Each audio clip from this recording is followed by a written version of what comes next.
आपले स्वामी कसे दिसत असतील? आपण फोटोत त्यांना पाहतो तसेच दिसत असतील का? तर समकालीन बकरीमध्ये केलेल्या वर्णनानुसार स्वामींची उंची अंदाजे 7 ते 7.25 फूट होती. त्यांच्या पादुकांवरून आपल्याला हे सहज लक्षात येते.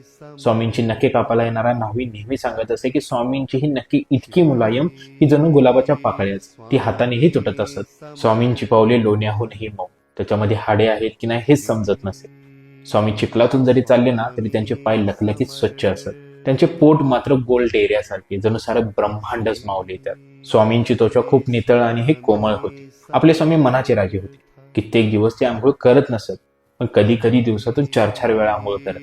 तरीही स्वामींच्या शरीरातून सदैव धुपाचा सुगंध येई. स्वामींना सकाळी उठल्यानंतर गोड खायला खूप आवडत असे.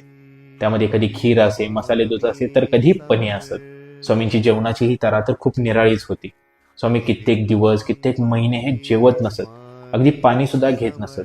पण कधी कधी त्यांना इतकी भूक लागली की ही एका दिवशी ते शेकडो भाकऱ्या खात. सकाळपासून ते संध्याकाळपर्यंत 10-12 बायका फक्त चुलीसमोर भाकऱ्या करायला बसत.